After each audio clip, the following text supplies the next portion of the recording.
अस्सलामुअलैकुम viewers, welcome back to my YouTube channel. उम्मीद करती हूँ कि आप सब लोग बिल्कुल ठीक होंगे and we are also fine अल्हम्दुलिल्लाह। अल्लाह पाक हम सब को परेशानियों और बीमारियों से महफूज रखे, आमीन सुम आमीन। और आप सब देखने वालों को मेरी तरफ से बहुत बहुत ईद मुबारक हो। अल्लाह पाक इस ईद को आप सब के लिए मुबारक करे। और जो जो लोग भी जिस जिस जगह पे दुनिया के जिस जिस कोने में बैठ के मेरे ब्लॉग्स को देखते हैं, अल्लाह पाक सब के लिए जो है वो आसानियाँ फरमाए, आमीन सुम आमीन। तो यहाँ पे जी ईद का दिन हो चुका था स्टार्ट। हानी के बाबा जा चुके थे ईद की नमाज़ पढ़ने के लिए और मैंने हानी को उठाया और उसको शावर वगैरह दिया। और ये हानी का ड्रेस था जो आज उसने करना था वियर।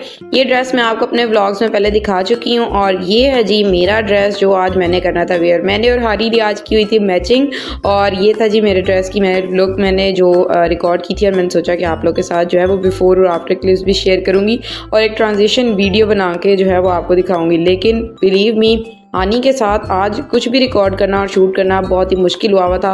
हानी की तबीयत जो है वो रात से ठीक नहीं थी, उसको फीवर था हल्का हल्का और उस वजह से वो बहुत ज़्यादा ज़िद कर रही थी। तो खैर जो भी क्लिप्स मैं रिकॉर्ड कर सकी हूँ वो मैंने किया और आपके साथ कर रही हूँ शेयर। तो व्लॉग बहुत ही ज़्यादा मज़ेदार होने वाला है, तो इसको एंड तक ज़रूर देखिएगा। और जो लोग भी मेरे चैनल पर नए हैं उनको मैं वेलकम करती हूँ, वो जल्दी से चैनल को सब्सक्राइब करें और उसके बाद व्लॉग्स को एंजॉय किया करें। तो ये ईद जो है जनाब हमारे लिए बहुत ज़्यादा खुशियों का बायस भी थी, क्योंकि 2 साल के बाद हानी के बाबा हमारे साथ ईद सेलिब्रेट कर रहे थे।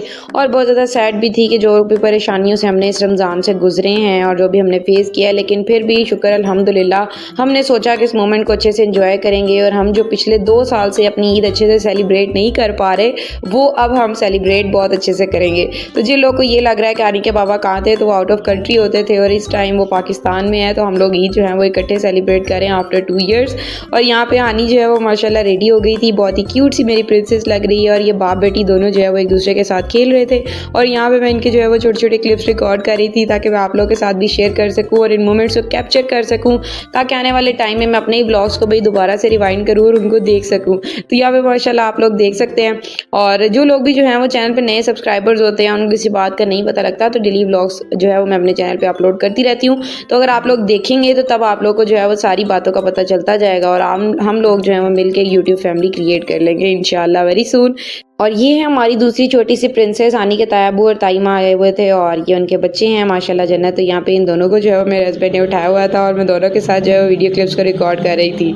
यहाँ पे जी मेहंदी के साथ तो मेरे बहुत ही एक अजीब सी स्टोरी हुई है। लोग जो है वो चांद रात को मेहंदी लगाते हैं, लेकिन यकीन करें कि चांद रात को जो है वो बहुत ज़्यादा बिजी थे, घर के काम कुछ बहुत ज़्यादा थे, सफाइयाँ वगैरह करने वाली थी और ख़ुद भी मुझे जो है वो सैलून जाना था और मुझे वहाँ पर जो है वो 3 घंटे लग गए, जिसकी वजह से घर आते तक बिल्कुल हिम्मत नहीं थी कि मैं बैठ के मेहंदी लगाऊँ। और हानी को भी बुखार था तो वो बिल्कुल जो है वो मेरी गोद से उतर ही नहीं रही थी। तो मैंने सोचा कि कोई बात नहीं, अगर हम अभी नहीं लगा रहे तो हम सुबह सुबह लगा लेंगे। तो यहाँ पे हानी और हानी के बाबा को मैंने मिठाई दे के बिजी किया और ये देख सकते हैं जी मैंने जो है वो अपनी मेहंदी फाइनली थोड़ी बहुत जिस तरह की थी मैंने लगा ली। मुझे मेहंदी जो है वो ज़्यादा पसंद नहीं है, तो इस वजह से मैंने बहुत थोड़ी थोड़ी सी लगाई है, क्योंकि मेरे हस्बैंड को ये पसंद है तो उनके लिए मैंने जो है वो ये मेहंदी लगा ली थी ताकि वो जो है वो खुश रहे। तो यहाँ पे जी हानी को हमने कर दिया था रेडी। उस फ्रॉक में हानी को थोड़ी सी प्रॉब्लम हो रही थी तो मैंने उसका जो है वो चेंज कर दिया, उसको जो है वो नॉर्मल मैंने ड्रेस वेयर करवा दिया था। और ऐसा कैसे हो सकता है कि भाई ईद हो और हम लोग कहीं बाहर ना जाएं। तो यहाँ पे हानी के बाबा हम लोग को बाहर घुमाने के लिए लेके जा रहे थे और यहाँ जो है वो हानी के दादा अबू हानी के साथ खेल रहे थे। तो मैं जो है वो बाई चांस जो है वो इस तरह कैमरा उठा के इन चीज़ों को रिकॉर्ड कर लेती हूँ, अदरवाइज़ जो है वो ये चीज़ें मिस कर जाते हैं आप लोग। जब बच्चे बड़े हो जाते हैं तो इन चीज़ों को जब आप लोग रिकॉर्ड नहीं कर पाते हैं तो उस टाइम की बहुत सारी बातें आपके माइंड में ही नहीं रहती हैं। इंसान अपनी लाइफ की टेंशन और परेशानियों में इतना ज़्यादा उलझ जाता है कि इन मोमेंट्स को याद रखना और इनको एंजॉय करना जो है वो भूल जाता है। तो खैर आप लोग भी इन छोटी छोटी मेमोरीज़ को जो है वो ज़रूर रिकॉर्ड किया करें और अपने पास सेव किया करें, ये आपकी बहुत ही खूबसूरत सी यादें होती हैं।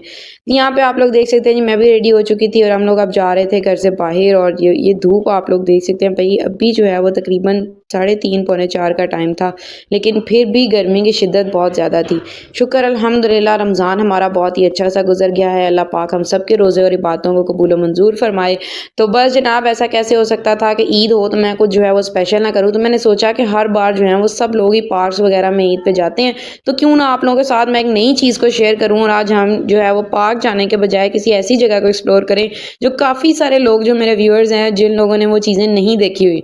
तो आज हम लोग जा रहे थे है भाई आप लोग को भी अपने साथ लेके फील्ड्स में, और मैंने सोचा कि आज आप लोग को जो है वो एक मज़ेदार और इंटरेस्टिंग सी चीज़ें दिखाते हैं ताकि आप लोग भी व्लॉग को एंजॉय करें और बोर ना हो। तो यहाँ पे जी हम लोग पहुँच चुके थे हमारी फाइनल डेस्टिनेशन पे। अब काफ़ी सारे लोग जो है वो सोच के हँस रहे होंगे कि भाई ये क्या डेस्टिनेशन हुई, लेकिन यकीन करें कि इस चीज़ की कदर उन लोगों को पूछें जो इस चीज़ों से दूर रहते हैं और जिन लोगों को इन चीज़ों से जो है वो प्यार है और वो उनको देख नहीं सकते। ये माशाल्लाह जी माशाल्लाह गंदम की फसल जो है वो काफ़ी पक के तैयार हो चुकी हुई है और तकरीबन थोड़ी सी दिनों के बाद इनकी कटाइयाँ वगैरह भी जो है वो स्टार्ट हो जाएंगी। तो माशाल्लाह जी अल्लाह पाक नया दाना जो है वो हर एक की किस्मत और नसीब में करे। जिन लोगों ने भी ये लगाई है अल्लाह पाक उनके लिए भी ढेरों बरकतें करे, आमीन सुम्मा आमीन। तो यहाँ पे जी मैंने सोचा कि आज जो है वो नेचर के पास जाया जाए और नेचर की चीज़ों को एक्सप्लोर करें। मुझे पब्लिक गैदरिंग बहुत ज़्यादा पसंद नहीं है, और जो हम लोग पार्क्स वगैरह में जाते हैं तो वहाँ पे ईद के दिनों में स्पेशली बहुत ज़्यादा रश होता है, और वहाँ पे जाके जो है वो फिर लोगों की प्राइवेसी को मेरे ख्याल में जो है वो मैं ख़राब कर देती हूँ, क्योंकि अगर कैमरा उठाना तो इस तरह की पब्लिक प्लेसेस में बहुत ज़्यादा लोग होते हैं, तो फिर इस तरह काफ़ी सारे लोगों को जो है वो प्रॉब्लम्स होती हैं। तो मैंने सोचा कि क्यों ना भाई कुछ नया सा ट्राई करें, कुछ अलग सा ट्राई करें ताकि आप लोगों को भी देखने में मज़ा आए और मैं भी इंजॉय करूँ। तो यहाँ पे हानी के बाबा जो है वो हानी को बता रहे थे कि ये क्या चीज़ है और इसको क्या कहते हैं। तो अभी आप लोग हानी की वॉइस सुनने पे मिलती हूँ आपको मैं। ये क्या है? गंदम है? गंदम है? इसको तू वो नो। चुभ रहे होंगे ना उसके ऊपर, इस वजह से कह रही है। चलें इधर आए हैं भानी। वाह तो यहाँ पे जी आप लोगों ने हानी की आवाज़ सुनी होगी, तो यहाँ पे मैं आप लोग को जो है वो इसका एक दाना निकाल के भी दिखा रही हूँ। और माशाल्लाह अल्लाह की शान देखे कि अल्लाह पाक ने इस एक दाने को कितने पर्दों के अंदर छुपाया होता है ताकि ये हर तरह की बीमारी, हर तरह के फंजाए, हर तरह के स्पोर से महफूज रहे। और आपके लिए जो रिस्क है वो अल्लाह पाक इसी ज़मीन से उगाता है। तो अल्लाह का लाख लाख शुक्र अदा किया करें। जितना रिस्क अल्लाह पाक आपको दे रहा होता है उस पर शुक्र करना सीखें। जो लोग शुक्र करते हैं अल्लाह उनके रिस्क में बरकतें डालता है, और जो लोग सिर्फ इसी बात का रोना रोते रहते हैं कि हमारे पास तो कुछ नहीं है, हमारे पास कुछ नहीं है, तो यकीन करें अल्लाह पाक उनको देता भी कुछ नहीं है। हमेशा शुक्र का कलमा पढ़ा करें, शुक्र अल्हम्दुलिल्लाह किया करें, अल्लाह का लाख लाख शुक्र अदा करते हुए अपने दिन का आगाज़ किया करें, और इख्तिताम करते हुए भी अल्लाह का शुक्र अदा करके सोया करेंगे या अल्लाह पाक इस दिन में जो भी तूने हमें चीज़ें दी हैं उसका हम लोग जो है वो लाख लाख शुक्र अदा करते हैं। तो यहाँ पे जी हम लोग पहुँच चुके थे भाई नहर पे, और यहाँ पे मैं आप लोग को जो अभी दिखाऊंगी। और काफ़ी सारे लोग जो है वो सोचे होंगे कि भाई ईद का दिन है और ये लोग कहाँ पे घूम रहे हैं। तो यकीन करें कि ईद उस चीज़ का नाम है जो आप लोग पर्सनली इंजॉय करते हैं। ईद खुशी मनाने का नाम है और खुशी का दिन है। तो जिस चीज़ से आपको खुशी मिलती है हमेशा वो काम किया करें। लोगों की बातों की तरफ ध्यान ना दिया करें, और लोगों की तरफ देख के अगर आप चलने लग जाएंगे ना तो दुनिया जो है वो फिर कहाँ की कहाँ पहुँच जाएगी। तो हमेशा अपने दिल की सुना करें, जो आपका दिल कहता है हमेशा वो काम करने की कोशिश किया करें, और ये चीज़ आपके दिल को बहुत ज़्यादा सुकून भी देगी और आपको बहुत ज़्यादा मज़ा भी आएगा। तो हमारा दिल था आज इस साइड को एक्सप्लोर करने का, आज कुछ अकेले निकलने का, लोगों से दूर रहने का। तो हमने अपना दिन जो है वो इस तरह से स्पेंड किया। तो मैं जो है वो डेली व्लॉगिंग करती हूँ, तो मैंने आप लोगों के साथ भी इन सारे क्लिप्स को शेयर किया है। तो जिन लोगों को मेरे व्लॉग्स पसंद आते हैं द वेल एंड गुड, और जिन लोगों को नहीं भी आते उनके लिए भी कोई बात नहीं, कोई परेशानी वाली बात नहीं है। हर इंसान को अपनी पसंद होती है, अपना टेस्ट होता है, तो उसके अकॉर्डिंग वो अपनी यूट्यूब को इस्तेमाल करना चाहता है। किसी के ऊपर भी ज़बरदस्ती हम कुछ भी नहीं करवा सकते। तो खैर आप लोग देख सकते हैं भाई यहाँ पर जो है वो बफेलोज वगैरह नहा रही थी, बड़े मज़े के साथ अपना आसान बात भी ले रही थी। और ये आप हानी की हरकतें चेक करें, हानी की छोटी छोटी जो इस तरह के बिहेवियर्स होते हैं ना, मुझे बहुत ज़्यादा मज़ा आता है इनको रिकॉर्ड करने में। ये आप लोग देखें माशाल्लाह भाई हानी और हानी के बाबा यहाँ पे जो है वो जूस पी रहे थे, और उसके बाद जी इनके साथ कुछ ऐसा होता है कि हानी जो है वो नीचे से डिब्बे को बहुत ज़ोर से प्रेस करती है और सारा जूस हानी के बाबा के कपड़ों पे और हानी पे गिर जाता है। और उसके बाद ये दोनों जो है वो बहुत ही ज़्यादा परेशान हो जाते हैं कि ये क्या हो गया हमारे साथ। साइड पे यहाँ पे जो है वो इस तरह का एक नलका बना हुआ था, और मुझे तो बिल्कुल ही इसको यूज़ करना नहीं आता। मैंने वैसे काफ़ी ट्राई करने की कोशिश की कि मेरे से ये हो जाए, लेकिन मेरे से ये जो बिल्कुल चलाया ही नहीं गया।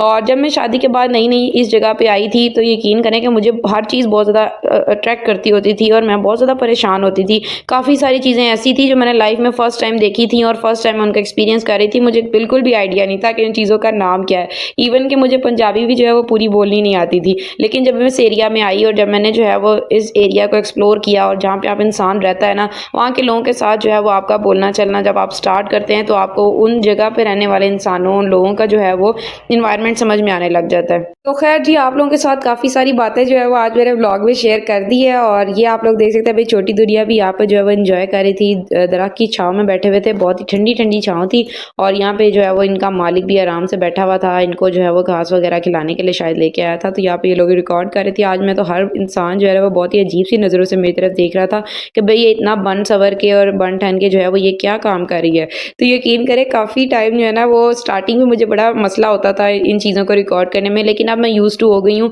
और मैं सामने वाले का फेस देख के बता देती हूँ कि अब इसके दिमाग में क्या एक्सप्रेशन होंगे और अब ये क्या सोच रहा होगा। तो खैर व्लॉगिंग करना आसान नहीं है, लेकिन यकीन करें करते हुए मज़ा भी बहुत आता है। आपको जब व्लॉगिंग आ जाती है ना तो आप बहुत ज़्यादा एंजॉय भी करते हैं इस चीज़ को। आप अपने लिए एक पार्ट टाइम हॉबी ढूँढ लेते हैं और बड़ा जो है वो अच्छा सा टाइम गुज़र जाता है। तो हमेशा अपने दिल की तसल्ली की कोशिश किया करें, जो चीज़ आपको अच्छी लग रही होती है ना वो करने की कोशिश किया करें। लोगों की बातों की तरफ ध्यान ना दिया करें। लोग ना आपको खाने के लिए देते हैं और ना ही लोगों ने आपके लिए कुछ अच्छा सोचना है। कोई इंसान जितना मर्ज़ी दिखावा कर ले कि मैं आपके साथ बहुत अच्छा हूँ और मैं आपके बारे में बहुत अच्छा सोचता हूँ, तो वो सिर्फ़ दिखावा ही कर रहा होता है। उसके दिल में और दिमाग में ऐसा कुछ भी नहीं चल रहा होता, तो लोगों को परखना टाइम टू टाइम सीख लें। तो खैर जी, ये आया आज के व्लॉग का सबसे अच्छा और सबसे मज़ेदार पार्ट। आज जो है वो मेरे हस्बैंड ने बग़ैर कहे हुए और बग़ैर याद दिलाए जो है वो मुझे गजरे लेके दिए और हादी को भी लेके दिए और ख़ुद अपने हाथों से पहनाए। तो बस जी 2 साल से मैं इन्हीं चीज़ों को मिस कर रही होती थी। हर ईद आती थी और हम इसी तरह से घर के कामों में हानी को देखते हुए और बस गुज़र जाया करती थी। हस्बैंड का पास ना होना और जो है वो आपका अकेले ईद को मनाना, तो ईद उसी इंसान के साथ होती है जिसके साथ आपने लाइफ़ टाइम जो है वो गुज़ारना होता है, अपनी लाइफ़ के साथ चलना होता है। और काफ़ी सारी जो है वो मुझे कमेंट में जो है वो आ रहे होते हैं और बता रही होती है कि हमारे हस्बैंड भी जो है वो आउट ऑफ कंट्री होते हैं और हमारे लिए भी जो है वो ईद इसी तरह से होती है। तो मेरी बहनें, आप सब्र और शुक्र अदा किया करें, सब्र से काम लिया करें, अल्लाह से दुआ किया करें कि जिस भी मकसद के लिए वो लोग परदेस काट रहे हैं वो आप लोगों के लिए ही काट रहे हैं, आप लोगों के लिए वो तंगियाँ बर्दाश्त करते हैं। आपको आइडिया नहीं होता कि वो वहाँ पे रहते हुए किस किस किस्म की परेशानी से जूझ रहे होते हैं और आपको वो कुछ भी पता नहीं लगने देते, ना आपको कुछ बताते हैं। तो हमेशा उनकी हिफाजत के लिए दुआ किया करें, उनकी परेशानियों को अल्लाह पाक ख़त्म करे, ये दुआ किया करें। और जिस भी काम के लिए वो लोग गए हैं अल्लाह पाक उनको उसमें कामयाबी दे और वो जल्द से जल्द आपके पास वापस आ जाएँ। मैं सबके लिए दुआ करती हूँ, आप भी मुझे दुआओं में याद रखा करें। तो खैर ये आप लोग देख सकते हैं, भई हम लोग जो है वो पहुँच चुके थे अपनी आखिरी डेस्टिनेशन पे और यहाँ पे हम लोगों ने जो है वो खाना खाना था क्योंकि बहुत ही ज़्यादा भूख लग रही थी। सुबह से हमने जो है वो नाश्ता किया हुआ था और उसके बाद कुछ भी नहीं खाया था। तो इस तरह से आजकल रमज़ान की रूटीन हुई हुई थी कि भूख जो है ना वो लगना ही शुरू होती थी 4 से 5 बजे के टाइम के राउंड अबाउट। तो बस हमारा भी कुछ यही हाल था, तो हम लोगों ने सोचा कि यहाँ पे जो है वो आज बाहर से खाना खा लिया जाए। और जो बात मैं अभी करने वाली हूँ ना भई, काफ़ी सारे लोगों को वो सुन के बात बुरी भी लगेगी, लेकिन ईद आती है तो ईद हर एक इंसान के लिए आती है। वो कोई अमीर है, गरीब है, कोई अच्छा है, कोई बुरा है, कोई आपकी बीवी है, आपका शौहर है, आपकी औलाद है, आपका बेटा है, आपकी बेटी है। ईद सबके लिए बराबर आती है। तो हमेशा जो है ना वो अपनी अपनी फैमिली का ख़्याल रखा करें, अपने बीवी बच्चों का ख़्याल रखा करें, उनकी खुशियों का ख़्याल रखा करें। अगर आप उनको थोड़ी देर के लिए बाहर घुमाने के लिए ले जाएँगे, उनको बाहर खाना खिलाने के लिए ले जाएँगे, उनका माइंड किसी और तरफ डाइवर्ट करेंगे, तो ये आपके लिए भी अच्छा होगा और आपकी फैमिली के लिए भी अच्छा होगा। बजाय इसके कि आप ईद का दिन आता है और उसमें भी वो औरत जो है वो सुबह से शाम तक किचन में खड़ी रहे और अपना खून जलाती रहे और जलती रहे, तो आप जो है वो उससे कुछ अच्छे की एक्सपेक्टेशंस लगा ही नहीं सकते कि वो आपके लिए फिर क्या अच्छा करेगी। तो हमेशा अपनी खुशी के लिए अपनी वाइफ को खुश रखा करें और आपकी ज़िंदगी जो है वो खुशियों भरी ऑटोमेटिकली हो जाएगी। तो यहाँ पे हम लोग जी पहुँच चुके थे घर वापस, ये आप लोग देख सकते हैं। तो यही था आज का व्लॉग, उम्मीद करती हूँ कि आपको पसंद आया होगा। तो चैनल को सब्सक्राइब लाजमी करें और वीडियो को लाइक किया करें। Thank you so much for watching the vlog and thank you so much for being a part of this journey and अल्लाह हाफिज़। मिलते हैं कल के व्लॉग में।